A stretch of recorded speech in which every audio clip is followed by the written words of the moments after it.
بسم اللہ الرحمن الرحیم. ناظرین، شاہد جمیل منہاس پروگرام کامیاب لوگ میں آپ کے بالکل پاس. ناظرین، آج ہماری خوش قسمتی کہ ہمارے ساتھ تشریف رکھتے ہیں ارشد مرشد صاحب. آپ آرمی سے ریٹائرڈ ہیں لیکن علم و ادب کی دنیا میں اپنا نام بھی رکھتے ہیں. معروف شاعر ہیں اور افسانہ بھی خوب لکھتے ہیں.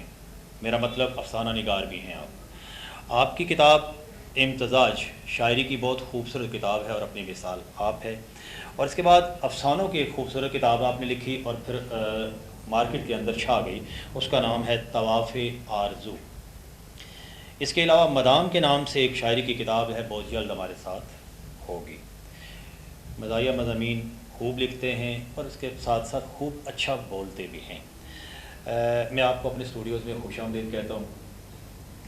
بات کرنے سے پہلے، شاعری سننے سے پہلے اور کچھ بہت ساری باتیں آپ سے کرنی ہیں. سب سے پہلے آپ اپنا تھوڑا سا تعارف ہمیں کرا دیں تاکہ ناظرین کو پتہ چل سکے کہ آپ کہاں سے ہیں اور کیا ہیں. منہاج صاحب، سب سے پہلے تو میں آپ کا مشکور ممنون ہوں کہ آپ نے یہ مجھے موقع دیا. میں بنیادی طور پہ جہلم سے تعلق ہے، کشمیری فیملی ہے. آبا و اجداد کہیں وادی سے 100 سال پہلے یہاں آئے، جہلم میں آ کر سیٹل ہوئے اور گزشتہ تقریباً 6-7 سال سے میں راولپنڈی میں رہائش پذیر ہوں. بچوں کی تعلیم کی وجہ سے یہاں پہ شفٹ ہونا پڑا اور پھر یہیں ہو کے رہ گئے. بڑے شہر سے پھر واپس جانا آپ کو پتہ ہے ذرا مشکل ہو جاتا ہے. تو جیسا آپ نے تعارف میں فرمایا کہ آرمی بیک گراؤنڈ ہے میری. اکثر لوگ یہ سوال کرتے ہیں کہ جی آرمی کا ادب کے ساتھ کیا تعلق ہے. یہ لوگوں کی کچھ غلط فہمی ہے. ہمارے ایک دوست ہیں شاکر کرڈان، انہوں نے 2 والیوم ہیں بہت ہیوی قسم کے، جس میں انہوں نے صرف بر صغیر پاک و ہند کے ان ادیبوں اور شاعروں کا ذکر کیا جن کا آرمی کے ساتھ بے شمار لوگ ہیں ان کے ساتھ تعلق ہے. تو یہ میرے خیال میں وہ کہتے ہیں کہ شعلہ جس نے مجھے پھونکا میرے اندر سے اٹھا، وہ اندر والی بات ہی ہوتی ہے. ایک بڑا مشہور شعر بھی ہے جو آرمی کو ادب کو ریلیٹ کر رہا ہے. جی وہ میری کتاب میں پرانی ایک غزل کا شعر ہے کہ وقت کی ضرورت نے سوچ کو بدل ڈالا. واہ، وقت کی ضرورت نے سوچ کو بدل ڈالا، گھونسلہ بنایا ہے فاختہ نے بیرک میں. کیا بات ہے، کیا بات. بہت نوازش، شکریہ. بہت مزے کی بات آپ نے کر دی. اچھا یہ بتائیں کہ وہ شروع کے دن جب آپ نے لکھنا شروع کیا، کیا دن تھے؟ کس کلاس میں پڑھتے تھے یا پڑھنے کے بعد شروع کیا؟ پھر کہیں پہ آپ کسی نے تصحیح کی، کوئی استاد آپ کو ملا ہو؟ بہت اچھا آپ نے سوال کیا. یہ ایک میرے خیال میں ایک بتدریج جاری رہنے والا، لمحہ بلمحہ آگے بڑھنے والا سفر ہوتا ہے. ٹھیک ہے. اس میں اچانک کوئی ایسا رونما نہیں ہوتا. لیکن اگر آپ پریسائزلی میں بتاؤں تو اگر مجھے جو جلا بخشی میرے فن کو، یا جو میں باقاعدہ اس کے ساتھ منسلک ہوا، تو مجھے اتفاق سے 5 سال پشاور میں رہنے کا اتفاق ہوا. ٹھیک ہے. تو وہاں میں نے باقاعدہ حلقہ ارباب ذوق پشاور جوائن کیا اور میری خوش قسمتی ہے کہ فراز صاحب کے ساتھ 2-3 محافل تو بے شمار رہی. فراز جیسے عظیم شاعر کے ساتھ بھی 2-3 مشاعرے پڑھنے کا شوق ہوا. ان کو سنا. جی سجاد بابر صاحب تھے، ناصر علی سید تھے، حسام غر تھے. ٹھیک ہے. اس طرح کے مشہور بڑا اچھا. آپ کی جو صحبت تھی وہ اچھے لوگوں کے ساتھ تھی. جی ادھر سے مجھے شوق بھی پیدا ہوا. نذیر تبسم صاحب تھے، پروفیسر تھے وہ اردو کے شعبہ کے پشاور یونیورسٹی کے. ٹھیک ہے. تو میں نے ایک نظم لکھی ہوئی تھی، لیکن وہ چونکہ ملازمت کے تقاضے ہوتے ہیں وہ اس طرف توجہ نہیں ہوتی. تو اچانک ان سے ملاقات ہوئی تو میں نے ان کو وہ نظم سنائی. وہ میں ابھی پیش کروں گا آپ کی خدمت میں. میرے خیال میں آپ آغاز ہی اسی نظم سے کریں.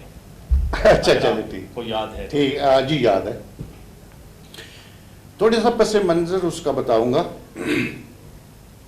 کارگل کی جنگ ہوئی تھی 91-92 میں میرے خیال میں. تو اس میں بھی اتفاق سے اس کا حصہ تھا. تو ایک ٹائیگر ہل تھی، پہاڑ کا نام تھا. تو انڈیا کے چینل لگائیں زی ٹی وی تو وہ کہتے تھے جی کہ انڈیا کے پاس ہے، پاکستان کے پاس وقت دیکھیں تو وہ کہتے تھے ہمارے پاس ہے. ادھر میجر شکلا کی بیوی کا انٹرویو آ رہا ہے کہ جی مجھے بڑا مان ہے، فخر ہے اپنے شوٹ پہ. ادھر دیکھیں تو میجر شیر خان کی بھی سیم تھنگ، سیم ورڈز. تو ایک جو حساس آدمی ہوتا ہے اندر سے مجھے ایک تحریک پیدا ہوئی اس پہاڑی کے تناظر میں، تو میں نے غزل لکھی، اس کا نام تھا ٹائیگر ہل تو وہی کھڑی ہے۔ جی بالکل، کیا بات ہے، کیا بات ہے جی۔ جذبے اور ایمان کا پیکر ٹائیگر ہل کی خونی جنگ میں دیس پہ جو قربان ہوا ہے، اس کو کیا معلوم کہ اس کا گھر کیسے ویران ہوا ہے۔ ہاں وہ اس کی ماں ہے شاید، کونے میں جو گمسم بیٹھی، جھنڈے میں لپٹے لاشے کو جانے کب سے گھور رہی ہے۔ اور وہ بوڑھا باپ بیچارہ، آنکھیں جس کی خشک ہیں لیکن چہرے کی چھریاں روتی ہیں۔ آنکھیں جس کی خشک ہیں لیکن چہرے کی چھریاں روتی ہیں۔ دکھتے دل میں سوچ رہا ہے، کیا یہ بوجھل ڈھلکے شانے بیٹے کے بے جان بدن کو آخری کندھا دے پائیں گے؟ وحشت کے اس کھیل میں جانے کتنی الڑ مٹھیاروں کے ماتھے پہ صندوق کے بدلے ارمانوں کی راکھ سجی ہے۔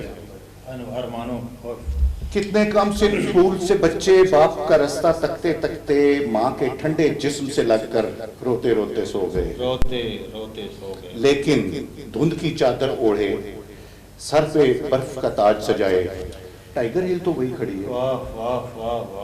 لیکن دھند کی چادر اوڑھے سر پہ برف کا تاج سجائے ٹائیگر ہل تو وہی کھڑی ہے۔ بس اتنا سا فرق پڑا ہے، گرم لہو نے برف میں گھل کر اس کا رنگ بدل ڈالا۔ واہ واہ واہ واہ واہ، کیا بات ہے، کیا بات ہے۔ بہت شکریہ جناب، بہت شکریہ، ماشاءاللہ بہت مزہ آیا، بہت خوبصورت، بہت انقلابی شاعری۔ اور میں سمجھتا ہوں کہ سامعین محترم اور ناظرین اگر آپ سنیں اور دیکھیں تو آپ کو معلوم ہو کہ جو شخص ایسا کچھ لکھ رہا ہوتا ہے اس کے دل میں کیا گزر رہی ہوتی ہے، اس کے دماغ کے اندر کیا چل رہا ہوتا ہے۔ پھر ایک طرف دشمن کی گولیاں اور پھر دوسری طرف علم و ادب کی خوبصورت داستانیں، بہت بڑی بات ہے۔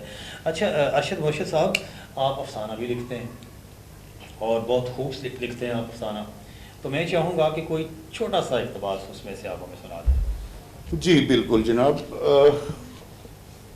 افسانوں کی کتاب میری ماشاءاللہ جس طرح آپ نے اپنے انٹرو میں بتایا تو لاسٹ ایئر شائع ہوئی، تو اس کا پہلا ایڈیشن آپ کی دعا سے ختم ہو چکا ہے، ابھی انشاءاللہ تو اس کا ایڈیشن آنے والا ہے۔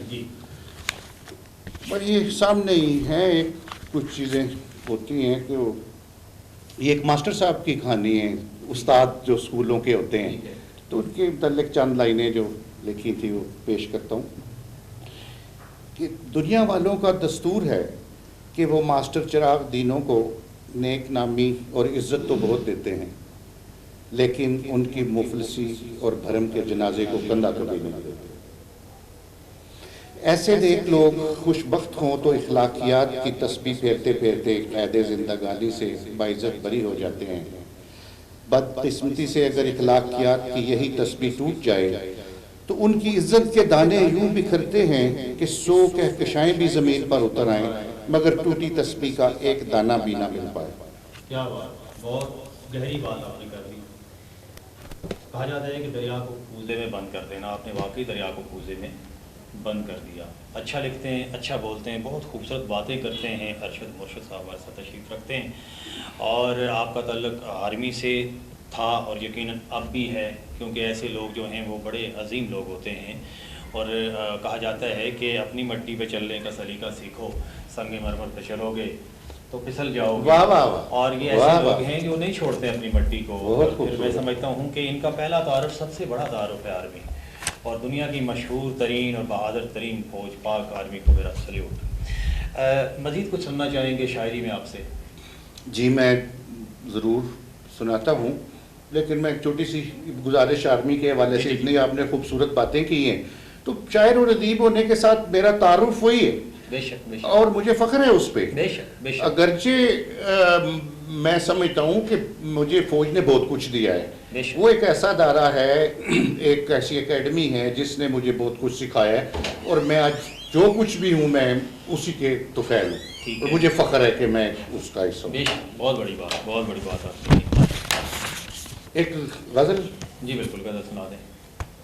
شاید اس بار وہ آ کر نہ دوبارہ جائے، شاید اس بار وہ آ کر نہ دوبارہ جائے، آؤ ایک بار اسے پھر سے پکارا جائے۔ کیا بات ہے، کیا بات ہے، ایک بار اسے پھر سے پکارا جائے۔ کس قدر خوف ہے دریا کو میرے مرنے کا، کس قدر خوف، کس قدر خوف ہے دریا کو میرے میرے مرنے مرنے کا، کا، میں جہاں جاؤں میرے ساتھ کنارہ واہ جائے، واہ واہ واہ کیا بات ہے جی، میں جہاں جاؤں میرے میرے ساتھ ساتھ کنارہ جائے، اس کو انجام محبت کی چنوتی دے دو، اس کو انجام محبت کی چنوتی دے دو، وہ تو معصوم ہے دھوکے میں نہ مارا مارا جائے، جائے، کیا بات ہے، وہ تو معصوم ہے دھوکے میں نہ مارا جائے، قتل کرنا ہے تو اس طرح اتارو خنجر، قتل کرنا ہے تو اس طرح اتارو خنجر، دور تک کچھ تو میرے خون کا دھارا واہ جائے، واہ واہ واہ، دور تک کچھ مقرر مقرر، قتل کرنا ہے تو اس طرح اتارو خنجر، دور تک کچھ تو میرے خون کا دھارا جائے، سانپ یادوں کے لیے چلتے ہیں میں خانے میں، واہ واہ، سانپ یادوں، سانپ یادوں کے لیے چلتے ہیں میں خانے میں، تاکہ اس زہر کو اس زہر سے مارا واہ جائے، واہ واہ واہ، تاکہ اس زہر، واہ تاکہ واہ اس واہ، زہر کو اس زہر سے مارا جائے، ہم کو معلوم ہے شب کیسے بسر کرنی ہے، ہم کو معلوم ہے، شب کیسے بسر کرنی ہے، مسئلہ یہ ہے کہ دن کیسے واہ گزارا، واہ واہ واہ، مسئلہ یہ ہے کہ دن کیسے کیسے گزارا گزارا جائے، کیا تو بات، مقطع پیش خدمت ہے کہ آؤ جا کر کسی مرشد سے طریقہ پوچھیں، آؤ جا کر کسی مرشد سے طریقہ پوچھیں، طریقہ کیسے اس زلف پریشان کو سنوارا جائے، کیا بات ہے، کیا بات ہے، کیسے ایک زلف پریشان کو سنوارا جائے، بہت خوب، بہت مزہ آیا۔ اچھا ارشد مرشد صاحب یہ بتائیں کہ آپ نجی محفلوں میں بھی جاتے ہوں گے، شعر و شاعری کے جو محافل ہیں ان میں بھی جاتے ہوں گے، تو کیا اپنی سروس کے دوران بھی کبھی اتفاق ہوا کہ کہیں بیٹھنے کا، اٹھنے کا، کبھی ایک آدھ کوئی واقعہ؟ جی، جس طرح میں نے پہلے گزارش کی کہ سروس تو 2 سال یہاں 3 سال یہاں پابندی کی نوکری ہوتی ہے، اور میں لاسٹ لیگ پہ تھا جب میں پشاور کی بات کر رہا ہوں، ٹھیک ہے، تو اس میں ایکسپوئر ہوا کافی ٹیلی ویژن پہ بھی، اور سب سے بڑا جو فراز صاحب کے ساتھ ایک پشاور یونیورسٹی میں بہت مشہور مشاعرہ ہوا، اس پہ انہوں نے سراہا بھی، حالانکہ میرے ابتدائی دن تھے، اور اس کے علاوہ کوہاٹ میں ایک بڑا اصل میں بات یہ ہوتی ہے کہ آپ کے ابتدائی دن تھے یا نہیں تھے، شاید انسان کے اندر موجود ہوتا ہے، وہ چاہے ابتدائی دن ہو، پہلا شعر ہو یا پہلا مصرع ہو، جی جی اس جی میں نظر آ جاتا ہے کہ یہ شاعر ہے، جی بالکل، ٹھیک ہے جی، تو ہمیں کچھ سنا دیں پلیز، جی کچھ سنا دیں۔ ایک حال جو پچھلے دنوں بہت زیادہ خودکش دھماکے حملے، تو ایک شاعر حساس بندہ ہوتا ہے، وہ اس سے متاثر ہوئے بغیر نہیں رہ سکتا، تو جنازے کا ایک سین ہے جو اس میں ایک بندہ مارا گیا ہے، تو اس کے اوپر چھوٹی سی ایک نظم ہے، ٹھیک ہے، نام بھی جنازہ ہے، ٹھیک ہے، جھکے شانوں پہ میت کو سنبھالے، جھکے شانوں میں، جھکے شانوں پہ میت کو سنبھالے، زباں پہ مصلحت کے قفل ڈالے، اے مرگے ناگہاں کے سوگوارو، عزادارو پکارو کلمہ شہادت، کیا ہوتا ہے، پکارو کرو، پکارو کلمہ شہادت کہ لا الہ کی صدا ہی ابھرے، وہی صدا جو سنائی دی تھی 50 جسموں کے لوتھڑوں کو فضا میں اڑنے سے کچھ ہی پہلے، واہ واہ واہ یہ واہ، وہی صدا جو، وہی صدا جو سنائی دی تھی 50 جسموں کے لوتھڑوں کو فضا میں اڑنے سے کچھ ہی پہلے۔ کیا بات ہے، کیا بات ہے، ماشاءاللہ، بہت مزہ آیا۔ اچھا آپ سے آخر میں ایک پیغام لیں گے، لیکن اس سے پہلے اگر آپ کوئی غزل یا نظم میں سے کچھ جاتے جاتے سنا دیں۔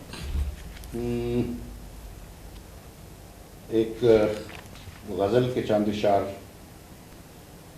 یہ تو نے کون سے دھوکے میں ڈال رکھا ہے، یہ تو نے کون سے دھوکے میں، یہ تو نے کون سے دھوکے میں ڈال رکھا ہے، اے زندگی تیرے آگے سوال رکھا ہے، واہ واہ واہ واہ، اے زندگی تیرے آگے سوال رکھا اے ہے، زندگی تیرے آگے سوال رکھا ہے، منانے کون یہ آیا ہے آخر شب میں، منانے کون یہ آیا ہے آخر شب میں، یہ کس نے چپکے سے ہونٹوں پہ گال رکھا واہ ہے، واہ واہ واہ، یہ کس نے چپکے سے ہونٹوں پہ گال رکھا ہے، میرے تیرے خیال کا بھی ہم نے عمر بھر جانا، ٹھیک ہے، قسم خدا کی بہت ہی خیال رکھا واہ ہے، واہ واہ واہ، کیا بات ہے، قسم خدا کی بہت ہی خیال رکھا ہے، شعر ملازم فرمائیے، حاصل غزل شعر ہے، میں ہر جیت کا سکہ ہوں اور زمانے نے